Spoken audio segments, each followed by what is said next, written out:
even when we're talking about this, the 70 had nothing. When Rabbi Yudel Krinsky made a suggestion to the Rebbe that perhaps it might be a good idea for the Rebbe to move out of 770. So when he has Yechidus, they could have, that actually goes to the whole story, because Rabbi Krinsky had this idea that for the Rebbe to meet people in 770, well, actually, people came in, and there's no waiting room. They had to wait till 2, 3 o'clock in the morning. There was no waiting room for them to be. We had no place to be. The Rebbe is the Rebbe. So Rabbi Yudel Krinsky had a very good idea. At that time, Lubavitch had purchased the adjoining buildings next to 770, between 770 and Kingston Avenue. Now, before Lubavitch bought those buildings, there were 2 apartment houses, but they became offices of the Lubavitch.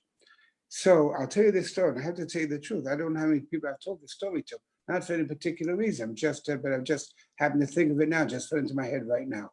Yudel Krinsky, with whom I had a close relationship, he became my uncle many years later, and that when Rabbi Raskin was Matzia Meshishirach, it was for his niece, who became my wife. And Rabbi Krinsky had an idea that he's going to take a floor of that and make it into an office for the Rebbe. He had an idea.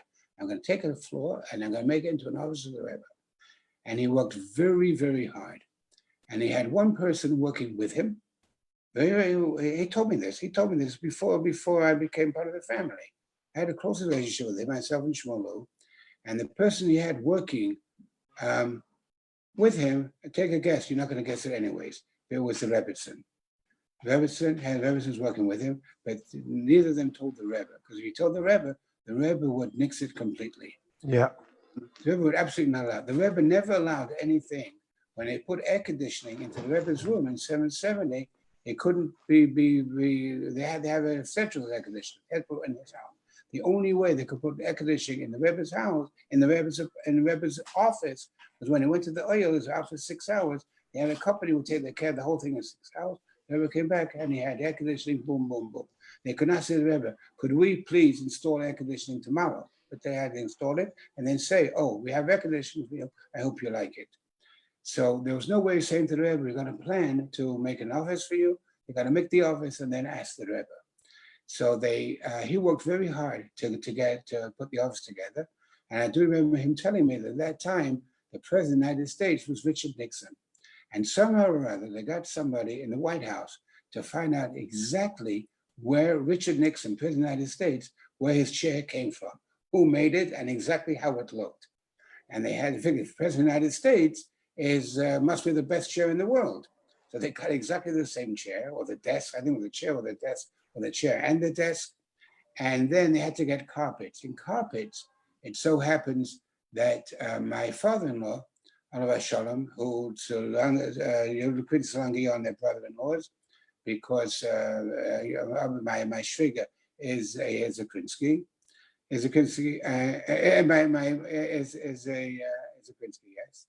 And my father-in-law had a company in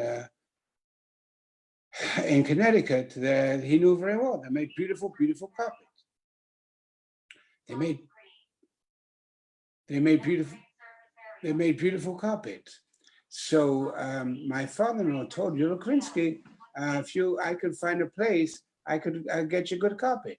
So he went with the Rebbetzin, took it to Connecticut, with the Rebbetzin, took her to Connecticut, went to see the carpets.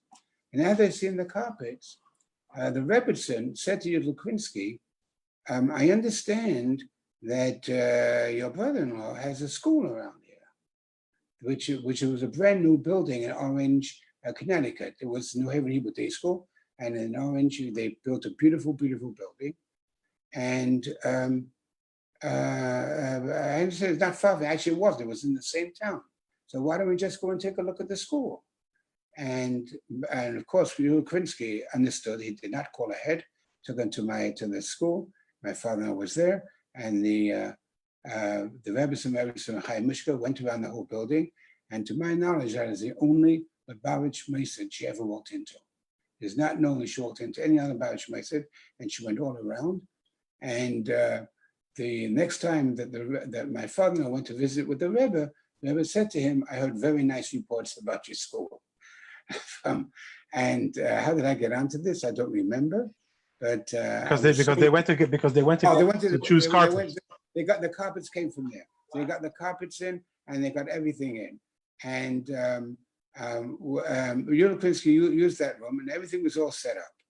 So then they told the Rebbe the good news that they had a beautiful office and they got a waiting room and a sitting room and the carpets and the desk and the desk and the lighting and everything. So he said, I'm not going to go out of the place where my Shver said Chassidus. The Frierdiker Rebbe said Chassidus in that room, which is a Rebbe's room. Actually, the Frierdiker Rebbe used to use that room. And he said Chassidus in that room. He said Mamorim. The Mamorim of Tov Shin was said in that room. Tov Shin 19, and Tov Shin now, I think it's Tov Shin. When the Rebbe, he came in order. And there were Mamorim from Tov Shin, which he said, and the Frierdiker Rebbe, of course, lived upstairs.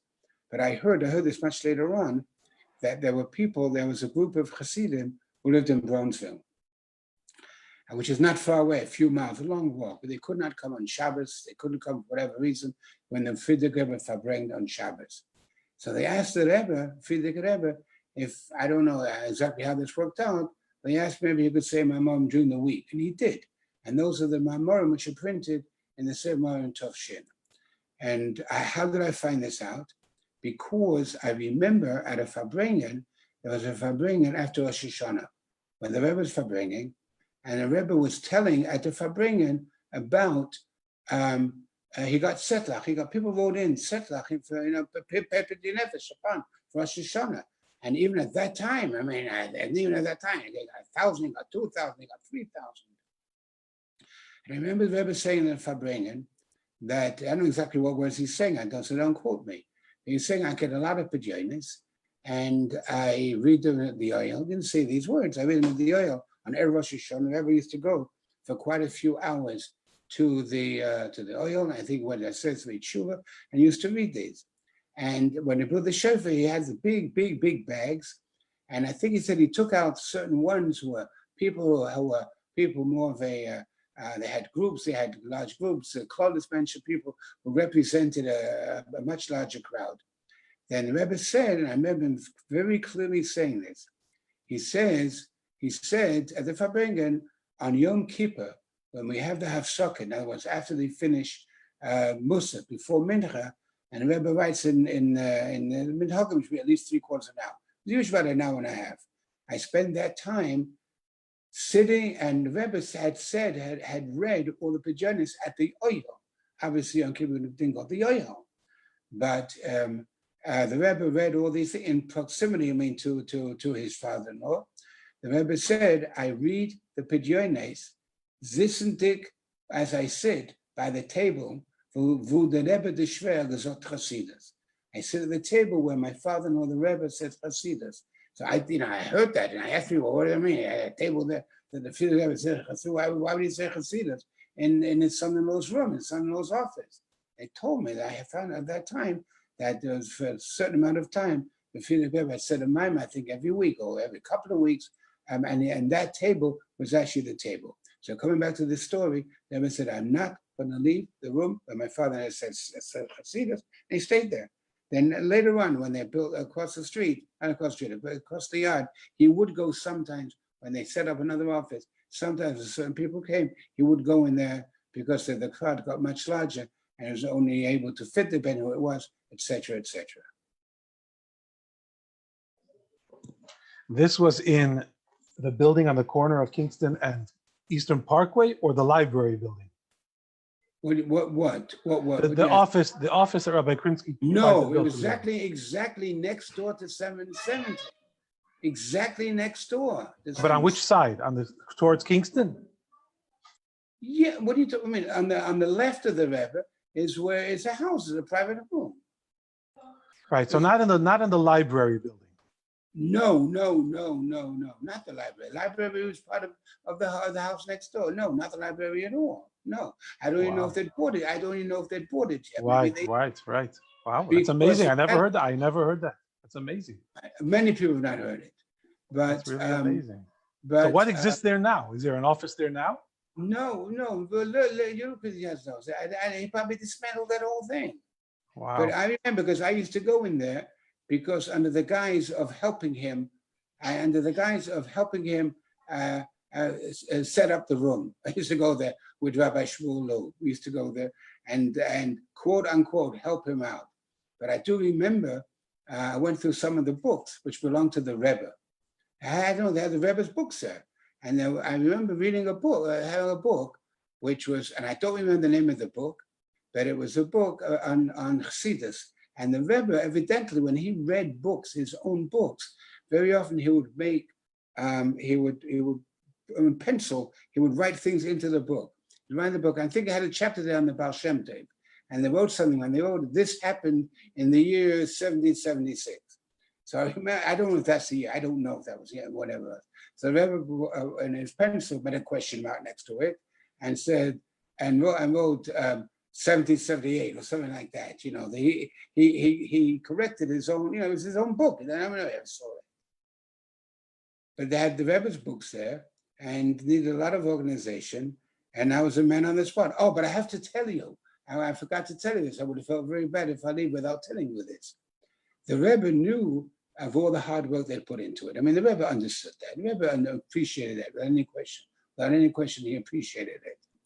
And so the Rebbe, I think, was that year when they brought all the matzah. They brought matzah, which they were sent to Kfar Chabad. And the Rebbe would package it, would take it out of the boxes and put it away and divide it up, who's going where. The Rebbe said he wants it done on that table in that office. So at least they felt that the Rebbe had used that table and had used that office. But Consolation prize. What? A consolation prize. Yeah, right. Well, whatever it was, but that the Rebbe would. It was. I mean, Rebbe was right. He wouldn't. It was offered a beautiful. It was exactly next to. If you walk, if you're facing 770, exactly on the left. It's that. What happened to that later? I don't know. I don't know what happened to it, but maybe I know Yechidus has his office. Maybe he made, but obviously he changed everything around. But he made himself an office up there. He did.